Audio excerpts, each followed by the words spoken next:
What's going on, guys? Welcome to my channel. I'm John the Video Guy. In today's video, I'm going to be going over After Effects 101. So this is going to be a great video for you guys if you're just starting out in the software. I'm going to be going over things such as the project navigation, where everything is, what does everything do from start to finish. And there's time codes down below, guys, so feel free, if you have already learned how to do something, skip ahead and skip to something that you want to learn. And with that, guys, let's get started into today's video tutorial.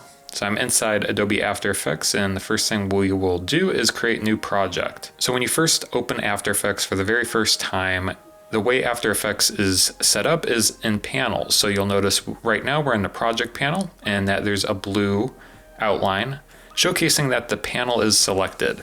And if we go over here, you'll notice now that the composition panel is selected, and same thing down here with the timeline. And if you don't like the way that these are displayed, you can easily adjust the sizing by clicking and dragging in between the panels to expand or contract them. So feel free to adjust these as you wish, depending on your own personalized screen display. And same thing, if you want to move panels, you can easily just click and move them to other areas of the screen.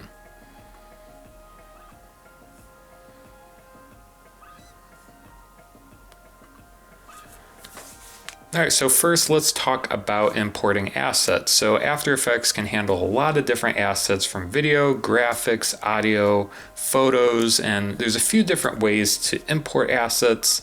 The easiest way is by just going to File, Import, File. And you'll see a pop-up window appear, and you can click on the file you want to import and click Open. And this will add the file into After Effects.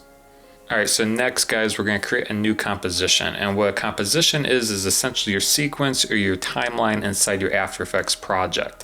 This is where you will composite different media assets and create different things to create a final design. To do that, go to Composition, New Composition. You can name your composition. So I'm going to name it Composition 1. Under preset, you can choose a preset if one comes to mind that you are familiar with. Otherwise, if you need something different, you can always customize it by adding different pixel dimensions in here. You can lock the dimensions by clicking the lock button. You can change the pixel aspect ratio, which I don't recommend. In most cases, you'll probably want to stick with square pixels, but there are other options here for you. And you can change the frame rate as well below. And you can change the adaptive resolution. Most of the time I change it to full and leave it on full until I have issues, and then I'll downgrade it. You can always downgrade it later, as I will show you in the future. And for start time code, I usually leave it at 0, but if you are working on a special project and you need to adjust this for some reason, this is where you would adjust it. And the duration you can change if you have a duration in mind. If this is a 30-second time slot, then you can easily change it to 30 seconds. And you can change the background of the composition. Color, I'll change it to black as that is the default. And then you can click OK. And now we have a new composition. You'll notice that there's a new composition in the project window now. And in the timeline, you'll see that there's composition 1 now listed.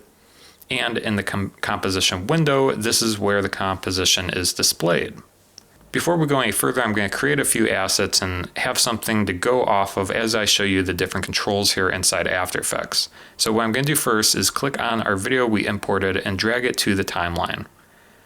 And let go, and then you'll see that there's a new layer in the timeline and that it's displaying the video in the composition window.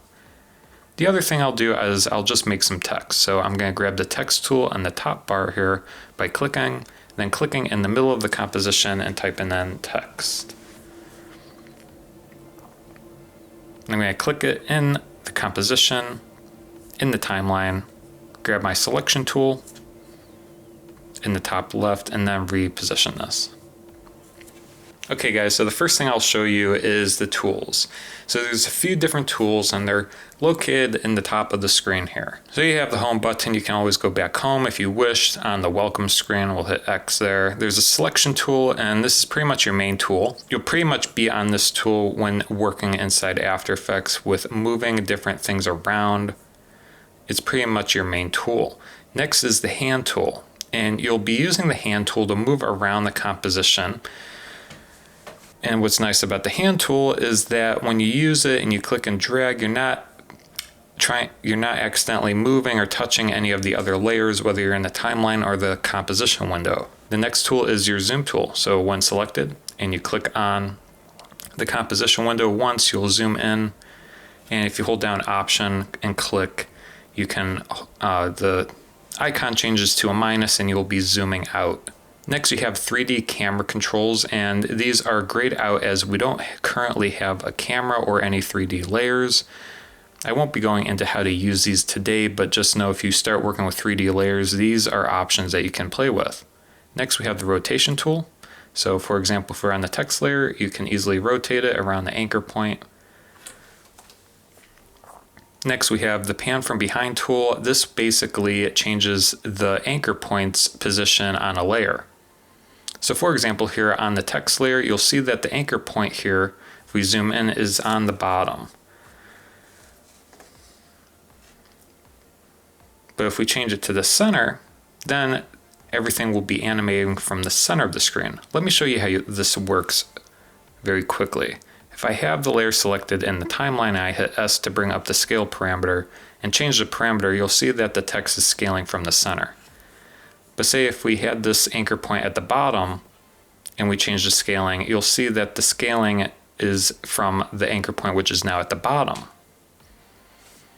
So by using the pan from behind tool, you can create different areas of which the anchor point can be located. Next, we have the rectangle tool. And by default, once you click on it with a layer selected in the timeline, you'll be creating a mask when you draw a rectangle in the composition window. And you'll notice that a mask is now available under the text layer in the timeline. But without any layers selected in the timeline, nothing selected, and you click and draw, you'll be drawing a rectangle. And you'll notice once it's drawn, there's a few options up here where you can change the fill by clicking on the fill button. You can make it a solid color, click OK. You can turn off stroke by clicking on the stroke button. You can change the color to a different color, and so on and so forth. And you'll notice that there's a new layer here for the shape. I'll undo that. Yeah, since we created a mask on the text tool, I'll show you the mask controls. There's a few different things that you can change. You can feather the mask. So if we bring this up, you'll notice that the edges are feathered now. There's the mask opacity. There's the expansion, which basically expands the mask from its boundary points.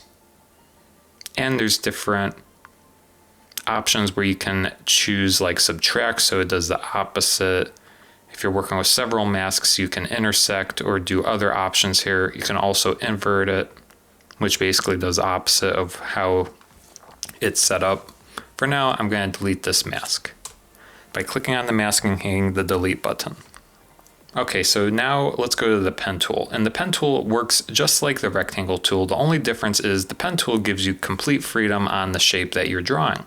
So for example, if we wanted to draw a mask on this video, say if we only wanted the street, you can click and drag points to create a mask. And you basically click once to make the first point, click on the second point, and what you can do is drag out to make like a Bezier curve of the point. Click and create other points as well. Click and drag to kind of make a curved point. And what we're doing here is basically just making points to complete a mask to create this street mask. So you can see that is a very custom shape, and using the pen tool you can do that. Not only for masks, but you can also do that for shapes as well. So with nothing selected, you can use the pen tool to create a custom shape.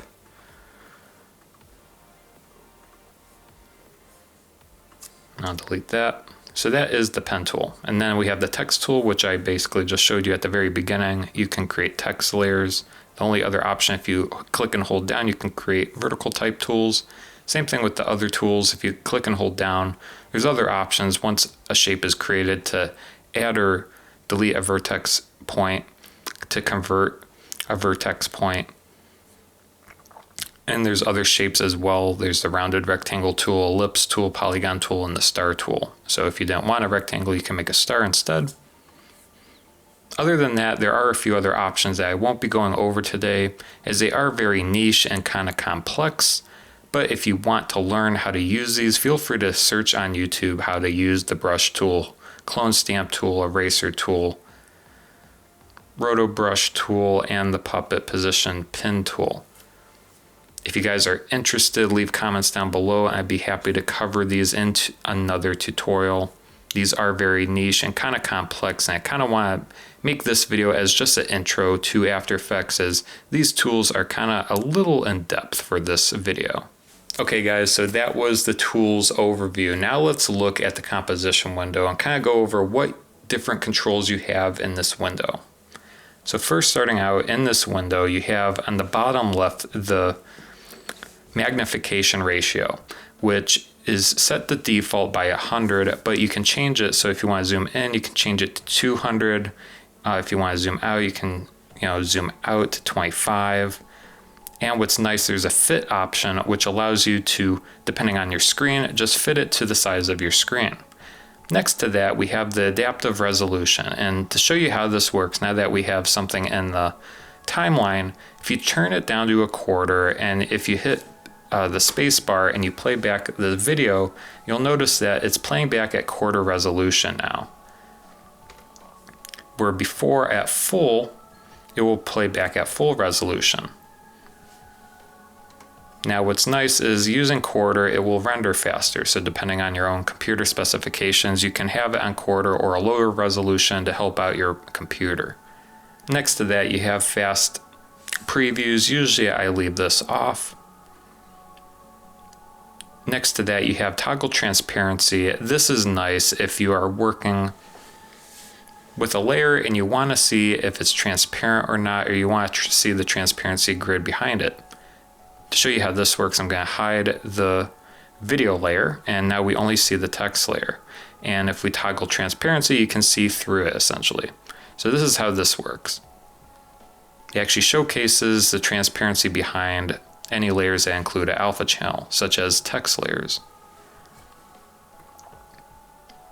Next, we have toggle mask and shape path visibility. Essentially, if you have a shape, which I'll just do once more to show you how this works. If you draw a shape, and say if you add a stroke to it to make this very obvious, and I will hide the fill. And if you toggle this, you'll notice that the outline disappears. And the reason you'd want to turn this on and off is if you have a bunch of shapes, this will come in handy to hide them and to show them. So that is how that tool works. I'll delete the shape layer for now. The next tool is the region of interest tool, which is very handy if you are working on a very large project. What this tool allows you to do is specify a certain area. So say if you're doing some visual effects works on this video clip and you're only focused on this bottom corner, well, you can click and drag, as I just did here, to just render out that part of the composition. And what this allows After Effects to do is only render and focus on this part of the image, saving render time. Otherwise After Effects would have to render out this whole entire area that's black.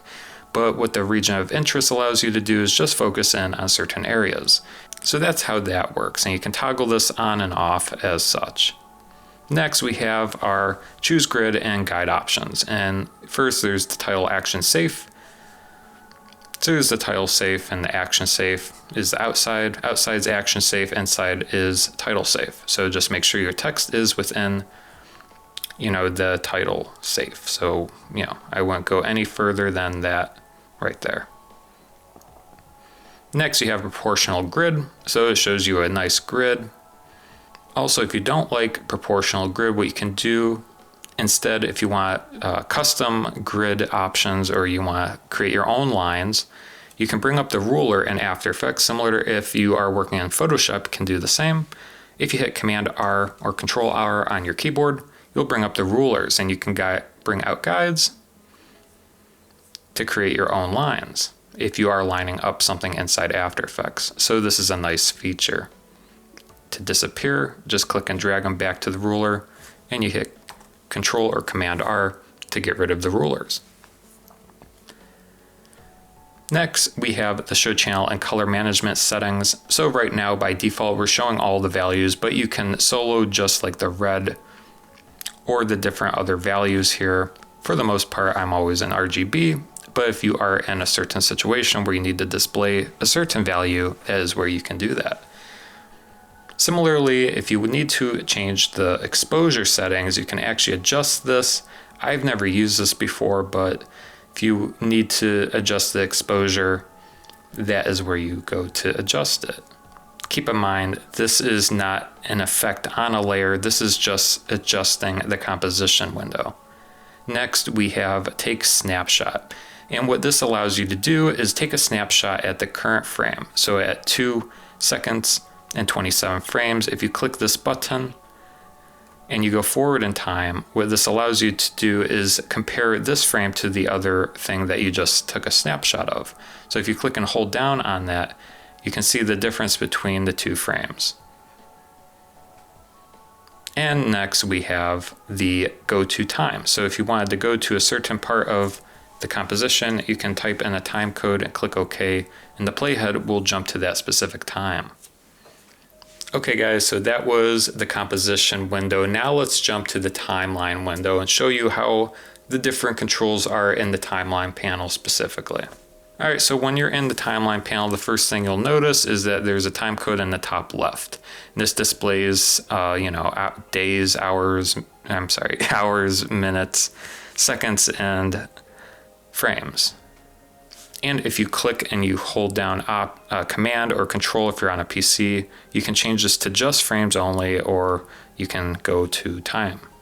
I always leave it like that. Frames gets a little bit confusing, but if you need frames, that's how you adjust it. Next, you have a search bar where you can type for certain layers. So if you're looking for the text layer, you can type in text, and then that layer will only show up. So if you're working with several layers, that's a nice way to search for a specific layer if you remember the name of the layer. Next, we have the organizational flow chart, which shows you the compositions. And it's important to note that you can have several compositions inside other compositions. So for example here, if we click on this composition, if we duplicate it by hitting Command D or Control D, and we drag this into here, you'll see that composition 2 is in composition 1. So if you're working with several compositions, this shows you the path of how it's set up. For now, I'm going to delete that, but that is how that works.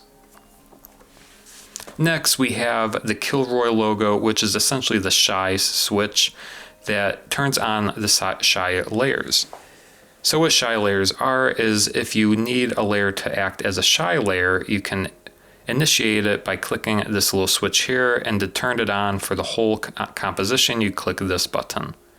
And what shy does is essentially hides those layers in the composition timeline window. And the reason why you would want to do this is to hide layers that don't really matter. You know, if you create layers and you're not going to adjust them in the future, you can make them shy and turn them on, or turn the switch on, and it will hide them. If you don't plan to edit them in the future, it saves room on your timeline by making them shy and hiding them essentially. But you can always turn it off by clicking that. This is very popular in templates. If you ever download After Effects templates from Envato Elements, Digital Juice, or different subscriptions, template creators that create different After Effects templates will use the shy switches to hide certain elements they don't want you to mess with, or to make it easier to understand how the timeline is set up. All right, so next we have the Enable Frame Blending options.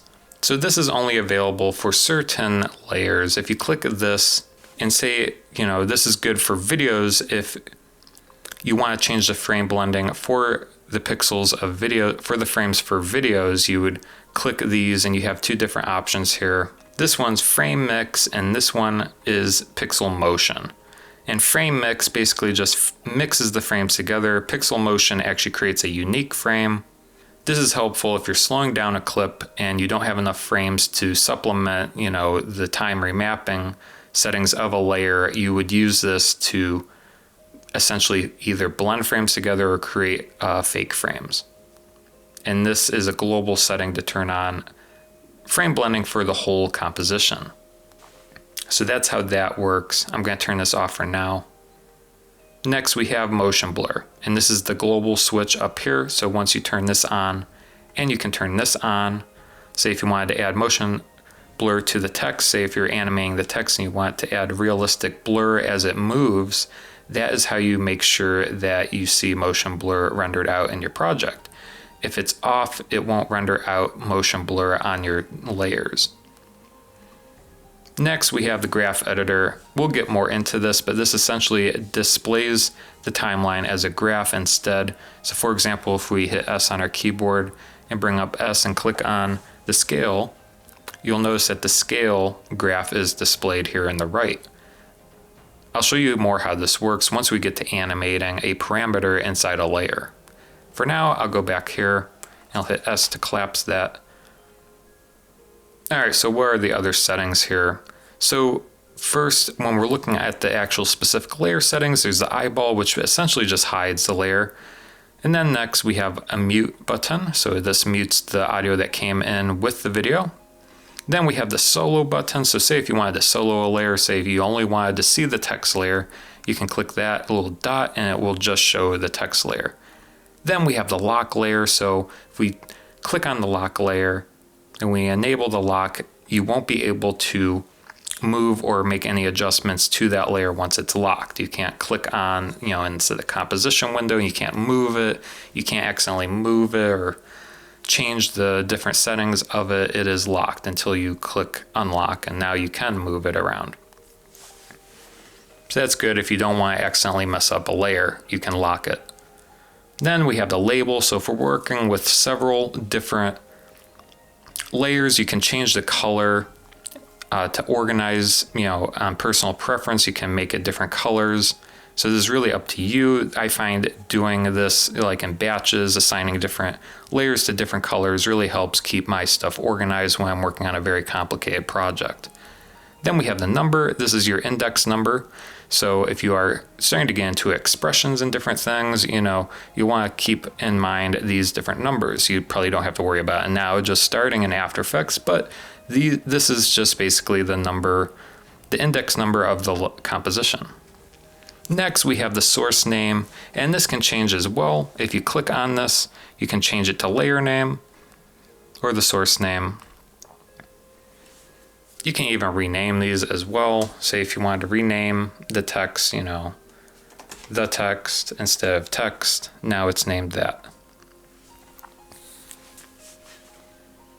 Then we have the shy, which I was going over earlier. This enables the shy. So this turns this layer into shy, and then this is essentially the global switch for the whole entire composition. Next, we have the collapse transformations for vector layers. This is only specific for vector layers, so I can't really show you in this example specifically what it does, but that's where you go to click that. Then we have quality and sampling. So really, I would just leave this alone, but to show you how this works, if we zoom in on the text layer here and we turn this on, you'll see that the edges are more layered. What the switch basically does is it changes the way how the pixels are blended together.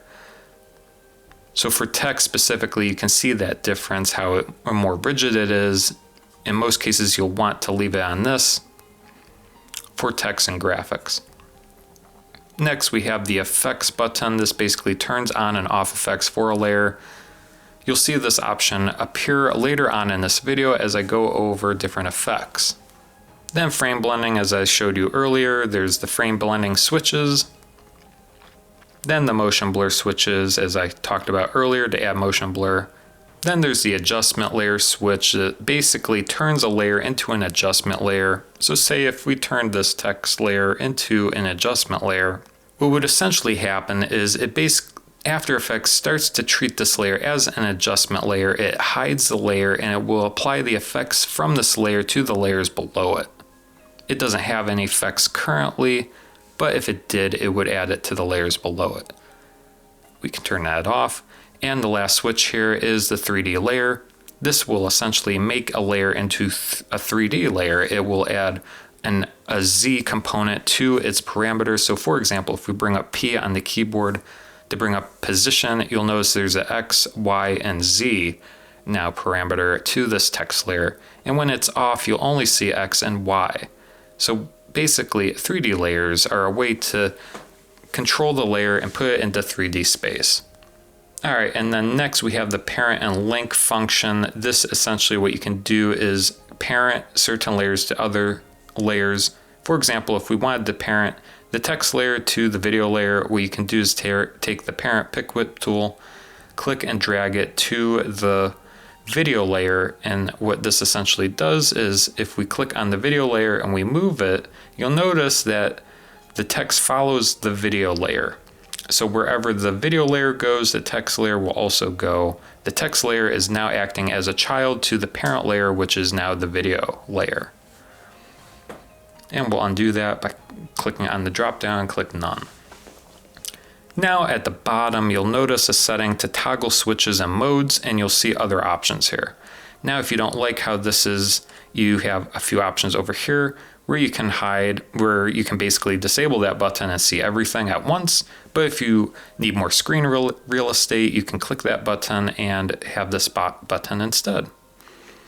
But once you click that button or you click that button, you'll see these options, which is the frame blending mode for a layer. So what this essentially does is if you click on this, you can choose different options, and this changes the way layers are blended into the layers below it. So say in this example, we change the text layer to difference. You'll see that you can see through it now, and you start to see more of the detail in the road underneath the text layer. You can play and mess around with these, but essentially all of them create different effects, and it'll just take time to learn how these different blending modes work. Another one is like stencil alpha, and this essentially puts this layer into that layer. Like I said, feel free to mess with these. You get different results depending on the different thing that you choose. And not all of them have different results. For example, if you do add, nothing would really happen because it's a white layer acting as an additive to the background. So you just kind of have to understand how these different, what the luminance is, and how things are blended together. If you have worked with Photoshop, it's very similar to the Photoshop blending layers options as well. Very similar, so feel free to do some more research on it. If you want me to make a tutorial on how to do this, feel free to drop comments below, but I think it just takes time to understand how all these work. Then next we have the target matte options. I did make a video on this, feel free to watch it to see more in depth on it, but what this essentially does is it says place the alpha matte into the text layer. So if we click this, it says put this layer into that layer. And you'll notice that these little icons appear and that it automatically hides the top layer. And same thing, if we switch it to alpha inverted matte, it does the opposite. If we toggle the transparency switch, which I showed you earlier, you'll notice that basically it excludes the text and puts the video layer in the negative space of the text. So that's how these mattes work. And we'll just change it back to none, and we'll unhide it. Another important button down here is the expand or collapse render times. This is a new feature in After Effects, which is really helpful. I recommend turning it on when you can. Shows you how long it takes to render. If you want to learn more on how this thing works and other ways to speed up After Effects, I made an After Effects video on that. I'll link it in the top right corner. Okay guys, so for the timeline itself, it's kind of similar to any other video editing timeline. We have layers here, and you can actually trim it by just clicking and dragging the edge of it. So you can see here now, the timeline will, the text layer will come on later. You can click and drag it to make it shorter. To change the order of these, to put the text layer under the video, you would click and drag it under the video to change the order of it. This also changes the index number of it. So that's kind of how you navigate. You can scrub by clicking and dragging here.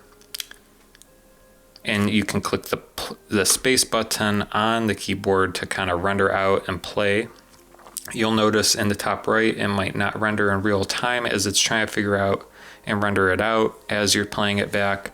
but once it's all green, you'll notice it'll switch from blue to green. Then it's playing back in real time. It has successfully rendered out.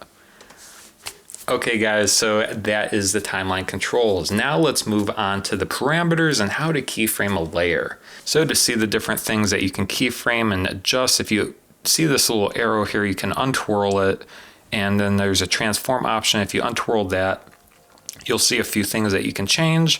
You can change the anchor point. Now I don't recommend changing it here necessarily. I recommend using the pan from behind tool, but you can change the position of it. You can change the size of it, the rotation, the opacity.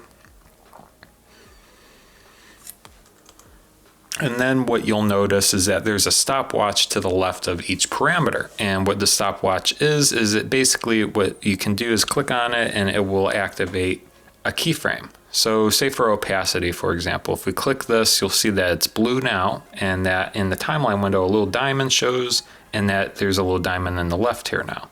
And say if we go forward in time a little bit, and we change the value to 0, so it goes from 100 to 0, another diamond appears.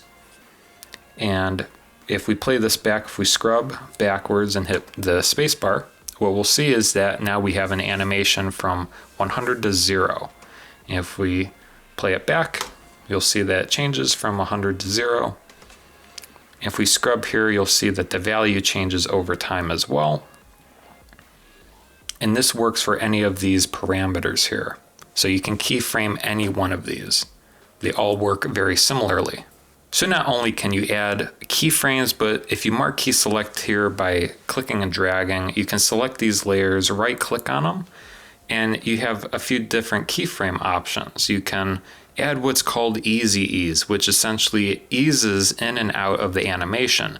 It makes it smoother, and as I was talking earlier about the graph editor, this is where you can really see the curve of the animation.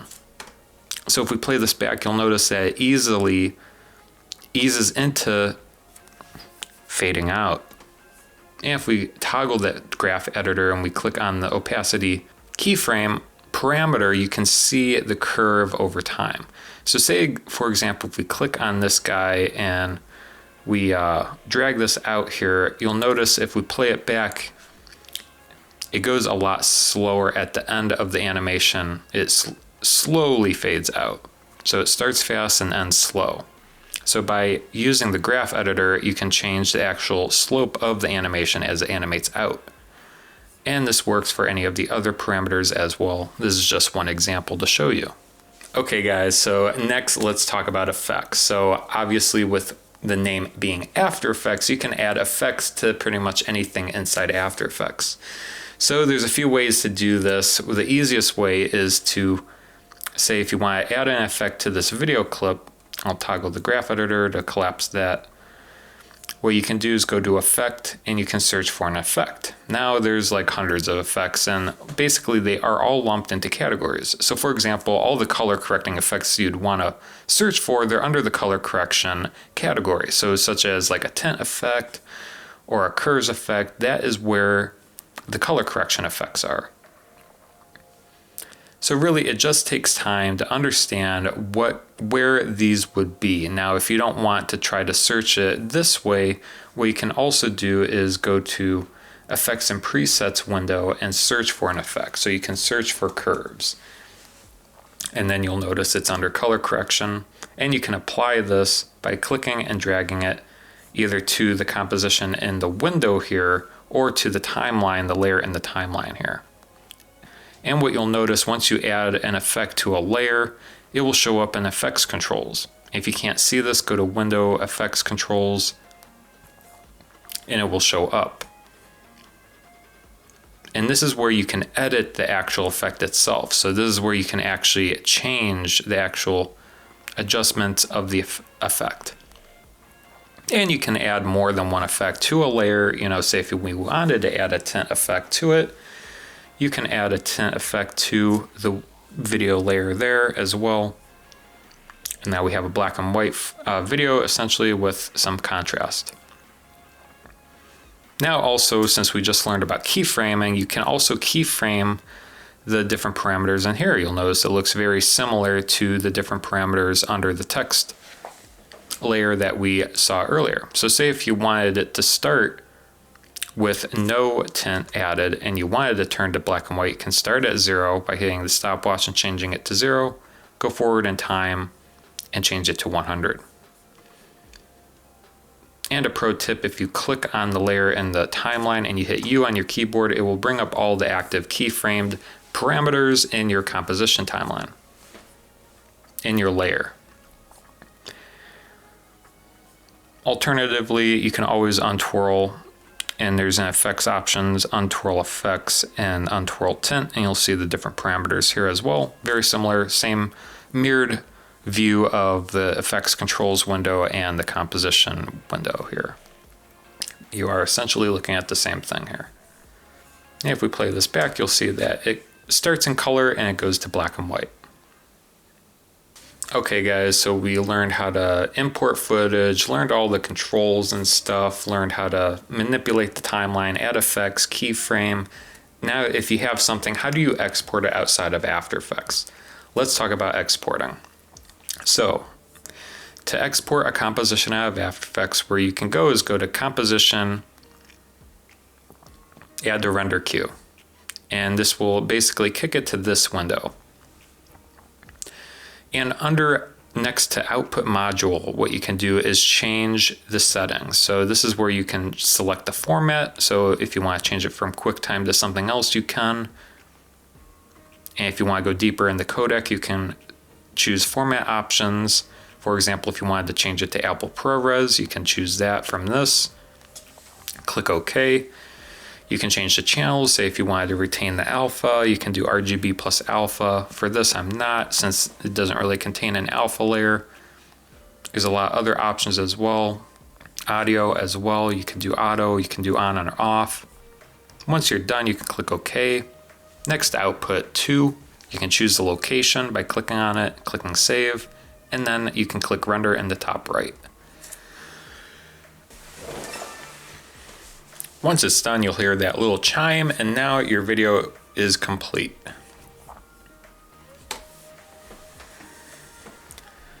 Okay guys, so that's it for this long tutorial. Thank you so much for watching. If you have any questions at all, feel free to leave comments down below. If you want me to create a video on a specific thing I might have not covered today, or if you something that I haven't covered in the past, feel free to comment down below and I will get to your comments.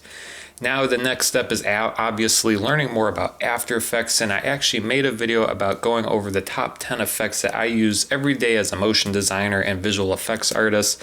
I'll link it right up here. It's some good tidbits and some things to keep in your back pocket as you start exploring the world of After Effects. Thank you so much for watching this video. I hope you gained some value out of it. Feel free to hit that like button and subscribe if you enjoy this content, and we'll see you next time. Thanks so much for watching.